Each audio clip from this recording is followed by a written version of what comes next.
हर हर महादेव। आप लोगों का स्वागत है हमारे YouTube चैनल आरटी कैंपस पे। आप लोग सब्सक्राइब लाइक करते रहिए, अच्छा रहेगा। अच्छा क्या रहेगा मतलब मोटिवेशन मिलेगा। हम लोग पिछले क्लास में जो है सेल का कुछ इंट्रोडक्शन देखे थे और बताए थे कि एक एक करके सारा चीज़ ख़त्म करेंगे। तो आज जो चीज़ हम लोग पढ़ेंगे वो रहेगा सेल वाल पढ़ेंगे।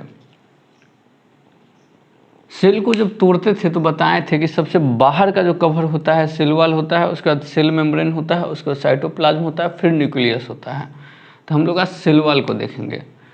सेल वाल को देखने सब जो भी चीज़ हम लोग पढ़ेंगे ना वो टू द पॉइंट पढ़ेंगे। टू द पॉइंट मतलब है ये आता है क्वेश्चन यही चीज़ पढ़ेंगे, ये नहीं आता है ये चीज़ नहीं पढ़ेंगे, बात खत्म। इससे ज़्यादा कुछ नहीं, ठीक है। सेल वाल को देखते हैं। देखिए पहला एक स्पीसीज होता है, एक फाइलम बोलिए ग्रुप बोलिए आर्कीबैक्टीरिया, ठीक। इसमें भी सेल वाल मिलता है। एक होता है बैक्टीरिया, इसमें भी सेल वाल मिलता है। एक होता है फंजाई या फंगी या कुछ भी बोल दीजिए, इसमें भी सेल वाल होता है।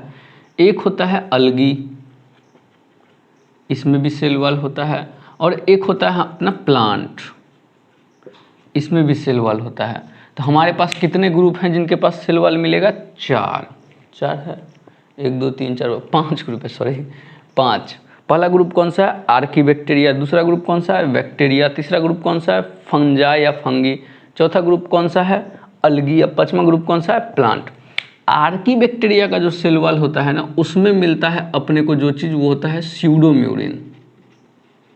स्यूडोम्यूरिन नाम का कंपाउंड। ध्यान से सुनिएगा, हम सीधा नाम क्यों बता रहे हैं, क्योंकि अपने को काम ही का यही है। अपने को कोई ज़्यादा थीसिस तैयार ही नहीं करना है। जो कंपटीशन बेस्ड है उसको पढ़ना है, जो नहीं है उसको नॉलेज सही है, नॉलेज लेना है। जहाँ ज़रूरी है उसको वहाँ दिया जाएगा। अब जहाँ ज़रूरी नहीं है वहाँ ज्ञान देने से कोई फ़ायदा नहीं है। अच्छा दूसरा बात, बायो को सब इजी में लेता है, लेकिन बायो इजी नहीं है। बायो को जो है ना हमेशा लाइफ, प्रैक्टिकल लाइफ से जोड़ के पढ़िए तो याद होगा। बायो याद करने वाला सब्जेक्ट नहीं है, बायो समझने वाला सब्जेक्ट है। हम कभी याद नहीं किए, हम समझे हैं। हमको बहुत कुछ समझ में भी आ गया। जो 1 2 बच जाता था उसको रट्टा तो समझते ही, रट्टा मार, सुबह सुबह उठे पढ़ दिए पूरा। तो आर्कीबैक्टीरिया के सेल वाल में क्या मिलता है? स्यूडोम्यूरिन। बैक्टीरिया के सेल वाल में मिलता है पेप्टाइडोग्लाइकेन। हम पिछले जब हम कार्बोहाइड्रेट का लेक्चर हम डाल चुके हैं बायोमोलिकुल्स में, देखिएगा ओलिगोसेकेराइड और पॉलीसेकेराइड, उसमें पेप्टाइडोग्लाइकेंस का जिक्र किए हुए। पेप्टाइडोग्लाइकेंस एक प्रकार का म्यूकोपॉलीसेकेराइड है। पेप्टाइडोग्लाइकेंस या फिर म्यूरिन। फंगी के सेल वाल में क्या मिलता है? काइटिन, जो एक प्रकार का क्या है? हेट्रोपॉलीसेकेराइड है। अब हेट्रोपॉलीसेकेराइड क्या होता है ये पता करने के लिए आपको बायोमोलिकुल्स के प्लेलिस्ट में जाइएगा, उसमें ओलिगो और पॉलीसेकेराइड का वीडियो देखिएगा, उसमें पता चल जाएगा। अलगी के सेल वाल में, अलगी के सेल वाल से पहले अपने प्लांट का सेल वाल देखते हैं। प्लांट के सेल वाल में कुछ मिलता है जिसको एक तो मिलता है सेलुलोज, ये होता है होमोपॉलीसेकेराइड। उसके बाद मिलता है हेमी सेलुलोज, ये होता है हेट्रोपॉलीसेकेराइड। उसके बाद मिलता है पैक्टिन, पैक्टिन होता है हेट्रोपॉलीसेकेराइड। और उसके बाद मिलता है प्रोटीन। क्या मिलता है? प्रोटीन। देखिए ये जिस हिसाब से मिल रहा है ना वही इसका अमाउंट का सीक्वेंस भी है। अमाउंट का सीक्वेंस मतलब एक प्लांट के सेल वाल में सबसे ज़्यादा मिलता है सेलुलोज, फिर मिलता है हेमी सेलुलोज, फिर मिलता है पैक्टिन, फिर मिलता है प्रोटीन। सब्सक्राइब कर दीजिएगा, इससे बूस्टअप होता है। अच्छा कहिएगा बीच बीच में सर क्या बोलते रहते हैं, मेरा कौन करेगा प्रमोशन? आप लोग ना करिएगा। अगर आप लोग नहीं कर रहे हैं तो कौन करेगा? खुद करना पड़ रहा है, और क्या कर सकते हैं। अलगी के सेल वाल में क्या क्या मिलता है वो देखिए। अलगी के सेल वाल में मिलता है सेलुलोज, गलेक्टेंस, मैन्नेंस और CaCO3। CaCO3 मतलब होता है कैल्शियम कार्बोनेट। ये 5 ग्रुप है। 5 ग्रुप में हमको मिलता है सेल वाल, और इसी 5 ग्रुप के सेल वाल में कौन कौन सा रसायन उसका मेन है वो मिलता है। जैसे हमको बहुत बार पूछ चुका है पेप्टाइडोग्लाइकेंस किस में मिलता है, तो हम बोलेंगे बैक्टीरिया के सेल वाल में। म्यूरिन किस में मिलता है, तो बैक्टीरिया के सेल वाल में। आर्कीबैक्टीरिया के सेल वाल में कौन सा कंपाउंड मिलता है? स्यूडोम्यूरिन। आर्की बैक्टीरिया के सेल वॉल में सिर्फ स्यूडोम्यूरिन ही नहीं मिलता है, स्यूडोम्यूरिन के साथ कुछ और भी मिलता है, जिसके कारण आर्की बैक्टीरिया जो होता है इस अर्थ के उस जगह पे भी पाया जाता है जहाँ पे कोई आम जीव नहीं जा सकता है। ठीक है, इसके बाद हम लोग स्ट्रक्चर देखेंगे। इसका स्क्रीनशॉट ले लीजिए, ले लिए, वेरी गुड।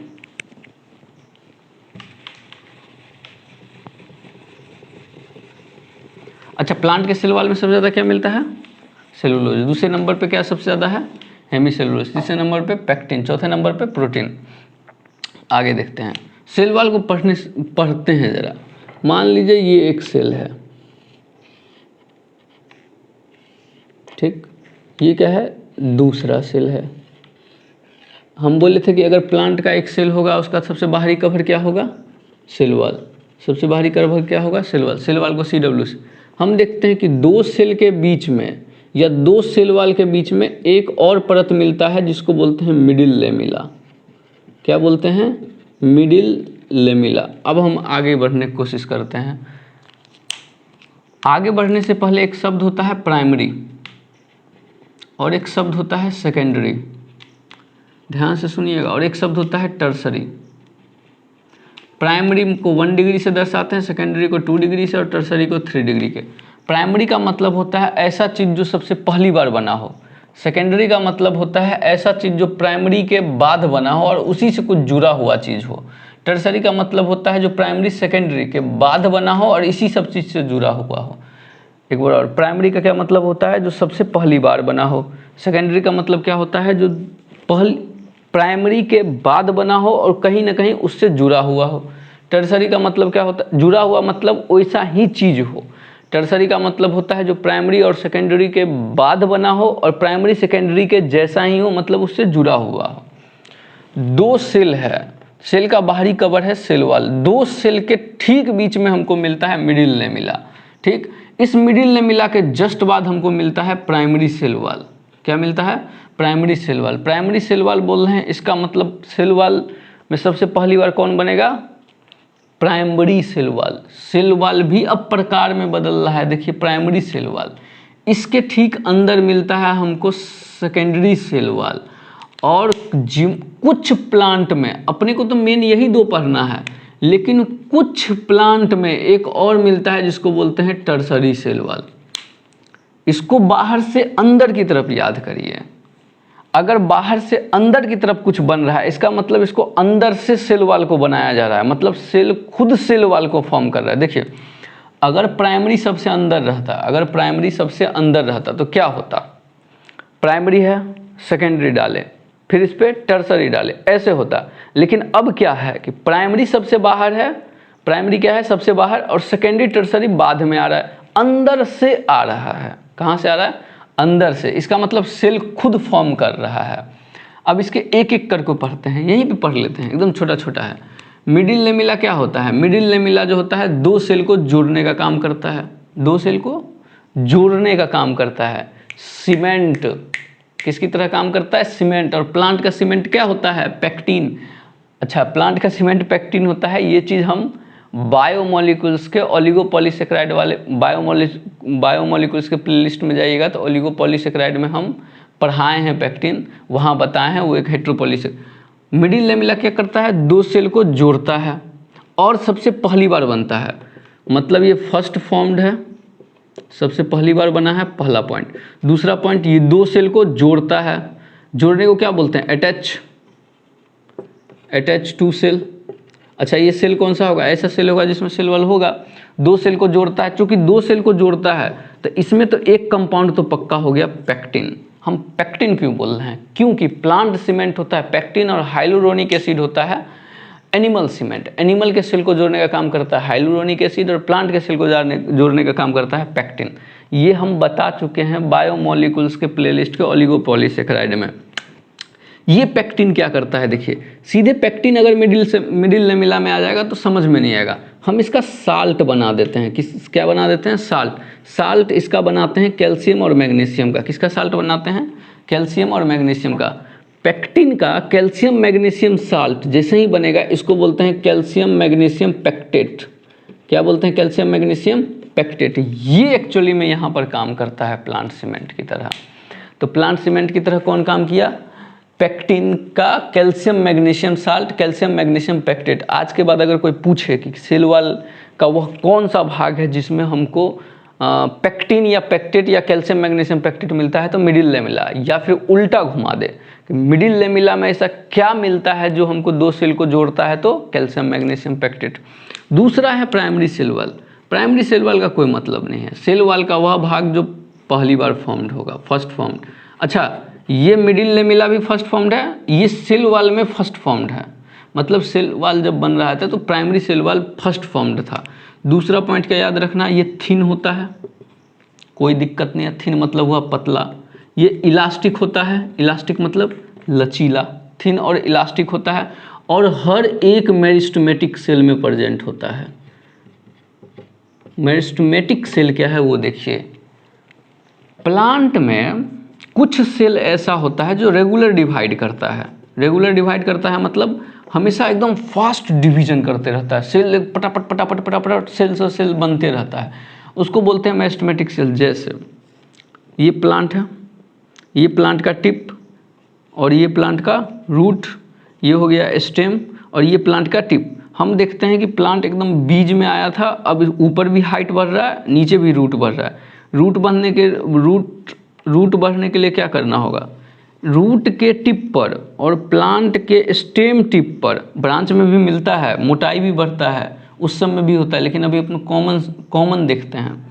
प्लांट के टिप पर और रूट के टिप पर कुछ सेल का ऐसा ग्रुप मिलता है जो रेगुलर डिवाइड करके प्लांट को ग्रोथ करवाते रहता है, प्लांट का ग्रोथ करवाते रहता है। ये जो सेल यहाँ मिलता है ना, इसी को बोलते हैं मेरिस्टेमेटिक सेल। क्या बोलते हैं इसको? Meristematic cell. अब सोच के देखिए, अगर मेरिस्टेमेटिक सेल में प्राइमरी सेल वॉल है, ये अगर मोटा हो जाए और नॉन इलास्टिक हो जाए, इलास्टिक का मतलब होता है लचीला, अगर ये मोटा हो जाए, थिन की जगह थिक हो जाए और नॉन इलास्टिक हो जाए, तो क्या होगा भाई साहब? वो डिवाइड कर रहा है, उसको क्या आने लग गया, हिंड्रेंस, रुकावट आने लग जाएगा, वो डिवीजन करने में ही उसको दिक्कत कर देगा। इसलिए मेरिस्टेमेटिक सेल में कौन मिलता है? Primary cell wall. चूंकि ये मेरिस्टेमेटिक सेल में मिलता है इसलिए इलास्टिक और थिन भी होता है। अब सेकेंडरी सेल वॉल देखते हैं। Secondary cell wall primary cell wall के बाद बनता है, तो सेकेंड फॉर्म मतलब प्राइमरी सेल वॉल के बाद बनेगा, बाद मतलब नेक्स्ट, आफ्टर। दूसरा, ये थिन है, ये होता है थिक, ये होता है नॉन इलास्टिक, और ये मेरिस्टेमेटिक सेल में नहीं मिलता है। जरा सोच के देखिए, अगर ये थिक हो जाता है, सेकेंडरी सेल वॉल, अगर सेकेंडरी सेल वॉल थिक है और नॉन इलास्टिक है, उसको अगर हम मेरिस्टेमेटिक सेल में डाल दिए तो क्या होगा? जैसे ही मेरिस्टेमेटिक सेल में डालेंगे वो डिवीजन करना चाहेगा, डिवीजन जैसे ही करना चाहेगा उसको आ जाएगा रुकावट, जैसे ही उसको आया रुकावट, डिवीजन का स्पीड क्या हो जाएगा? स्लो। हमको मेरिस्टेमेटिक सेल का डिवीजन का स्पीड क्या रखना है? फास्ट, इसलिए सेकेंडरी सेल वॉल को वहाँ से हटा दिए। बस यही दो पॉइंट है। टर्सरी सेल वॉल में अच्छा एक चीज़ और बताएंगे, मेरिस्टेमेटिक सेल में प्राइमरी मिलता है, सेकेंडरी सेल वॉल बाकी सेल में मिलता है। जो नॉन मेरिस्टेमेटिक सेल होता है वो जो डिफ्रेंशिएशन कर लेता है ना, जो सेल डिफ्रेंशिएशन कर लेता है, तीन शब्द होता है, डिफ्रेंशिएशन, डी डिफ्रेंशिएशन, री डिफ्रेंशिएशन, अभी बताएंगे। जो सेल डिफ्रेंशिएशन कर लेता है उस सेल के अंदर सेकेंडरी सेल वॉल मिलता है। अभी जस्ट इसके जस्ट बाद हम तीनों शब्द समझाते हैं। टर्सरी सेल वॉल जनरली नहीं मिलता है, लेकिन फिर भी अगर पूछा जाए तो कुछ जिम्नोस्पर्म के ट्रैकिड्स में पाया जाता है। अगर ये याद ना भी हो तो कोई दिक्कत नहीं है, अपने को प्राइमरी सेकेंडरी याद रखना है। प्राइमरी सेकेंडरी में सबसे मेन याद रखना है कि मेरिस्टेमेटिक सेल में मिलता है प्राइमरी सेल वॉल। जैसे ही ये याद हो गया कि मेरिस्टेमेटिक सेल में प्राइमरी सेल वॉल मिलता है, तो उसके बाद ऑटोमेटिक याद हो जाएगा कि ये थिन और इलास्टिक होगा, क्योंकि मेरिस्टेमेटिक सेल डिवीजन वाला सेल होता है। आपको दूसरा क्या याद रखना है? Secondary cell wall. चूंकि मेरिस्टेमेटिक सेल में प्राइमरी मिल गया है तो वो तो मिलेगा ही मिलेगा, सेकेंडरी उस सेल में मिलेगा जो डिफ्रेंशिएशन कर चुका रहेगा। अब ये डिफ्रेंशिएशन, डी डिफ्रेंशिएशन और री डिफ्रेंशिएशन क्या होता है वो देखिए, स्क्रीनशॉट ले लीजिएगा। हम तो कहेंगे स्क्रीनशॉट लेने से अच्छा है इसको लिखिए, याद होता है।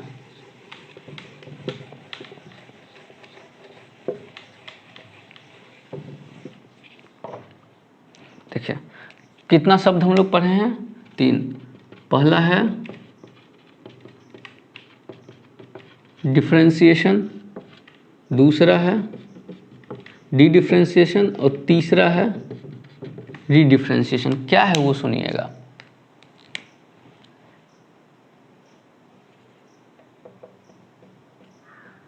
एक बच्चा जन्म लिया, जन्म लेने के बाद उसको कोई काम धंधा नहीं था, कोई काम नहीं किया, लेकिन जन्म लिया, उसके जस्ट 5 साल बाद उसको पढ़ाने के लिए लगा दिया गया, पढ़ने के लिए स्कूल भेजा गया। वो जो स्कूल गया, कहाँ गया? स्कूल गया।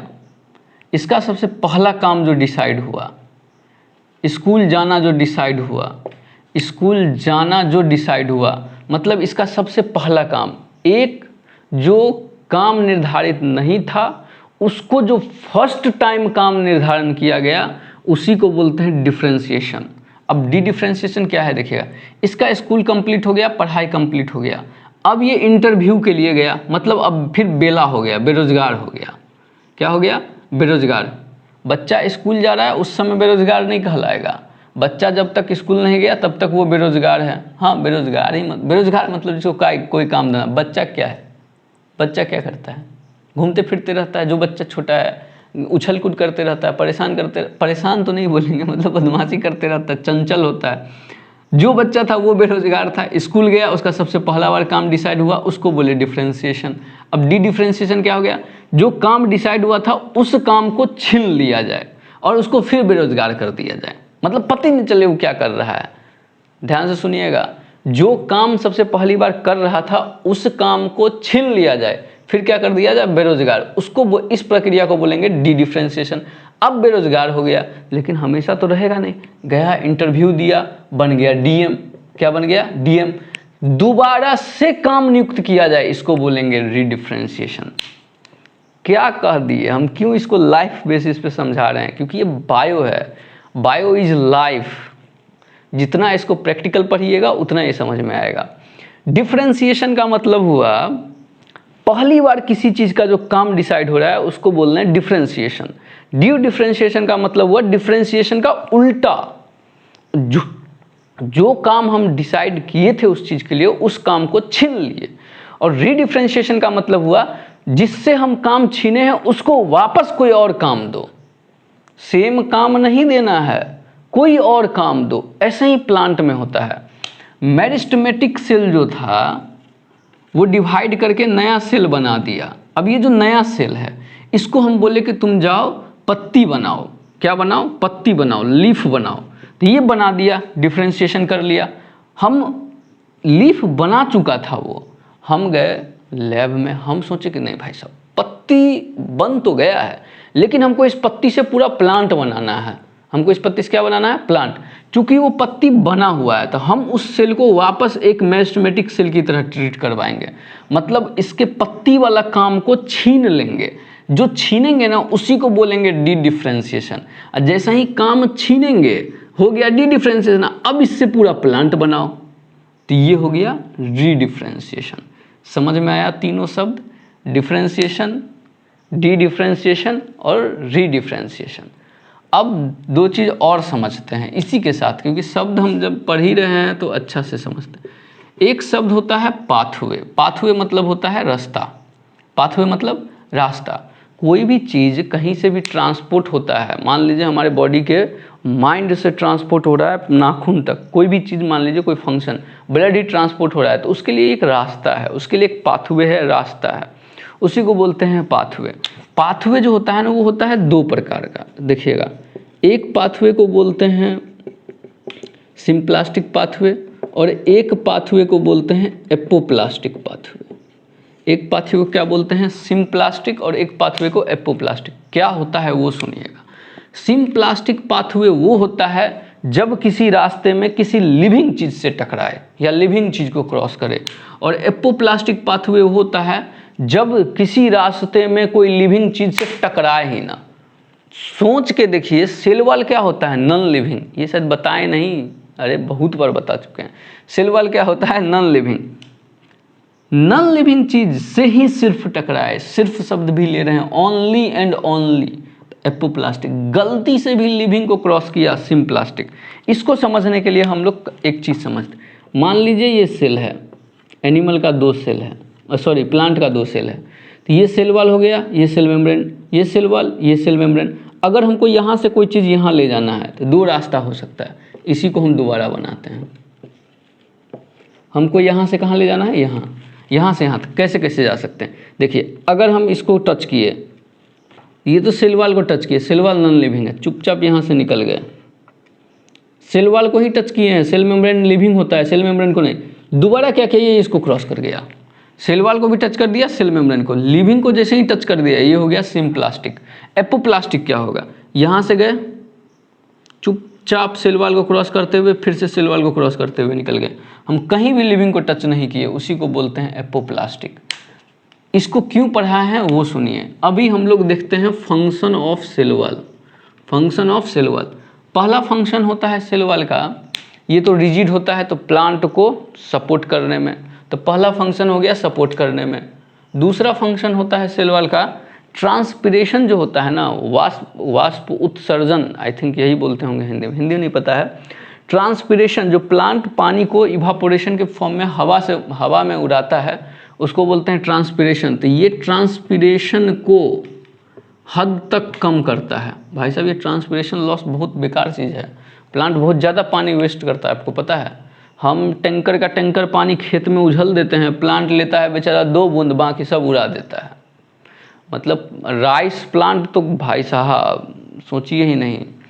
धान का खेती जो होता है ना, उसमें बहुत पानी लॉस होता है, मतलब पानी भरपूर मात्रा में लॉस होता है।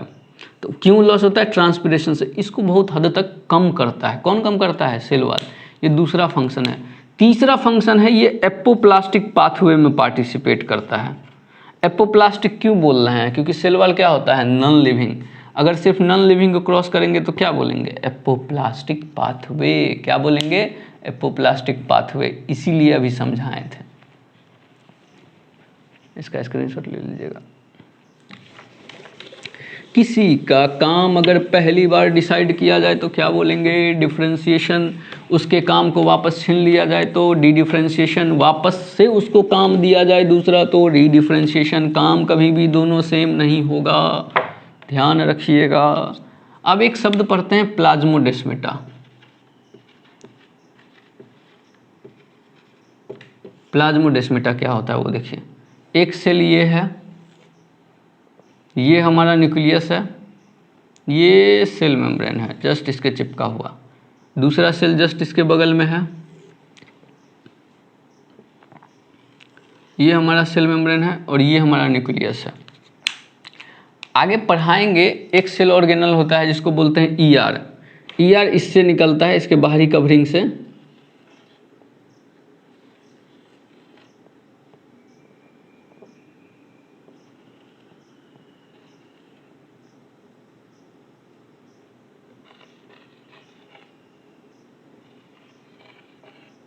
ईआर इससे, ईआर का ऐसा रास्ता दो सेल के बीच में जो ईआर की मदद से बनाया गया हो, उसी को बोलते हैं प्लाज्मोडेस्माटा। प्लाज्मोडेस्माटा कर क्या रहा है, दो सेल को सिम्प्लास्टिकली कनेक्ट कर रहा है। सिम्प्लास्टिकली मतलब लिविंग के लिविंग का रास्ता बना रहा है। जरा सोच के देखिए, जब ये आर पार करेगा तो ये किस किस मेम्ब्रेन को छेद करेगा, प्राइमरी सेल वॉल को भी छेद करेगा, मिडिल लेमिला को भी तोड़ेगा, सेकेंडरी सेल वॉल को भी छेद करेगा, अगर टर्सरी हुआ तो टर्सरी सेल वॉल को भी छेद करेगा। मतलब ये सबको पार करेगा। और सेल मेम्ब्रेन तो खैर सेल मेम्ब्रेन को भी छेद करेगा। अपने को प्लाज्मोडेस्माटा में क्या याद करना है, प्लाज्मोडेस्माटा दो सेल के बीच में ऐसा कनेक्शन है जो सिम्प्लास्टिक नेचर का होता है। सिम्प्लास्टिक बोले तो लिविंग पाथवे होता है। कैसा होता है, लिविंग पाथवे। दूसरा हाँ, लिविंग पाथवे क्यों नहीं होगा, देखिए ईआर है और ईआर क्या होता है, लिविंग होता है, यही होता है प्लाज्मोडेस्माटा। ज़्यादा याद नहीं करना है। अपना सेल वॉल हो गया फिनिश। अगले क्लास में अपन सेल मेम्ब्रेन देखेंगे, ऐसे करके सेल बायोलॉजी को ख़त्म करेंगे। धन्यवाद। सब्सक्राइब करिएगा चैनल को, मेहनत हो रहा है आप ही सबके लिए।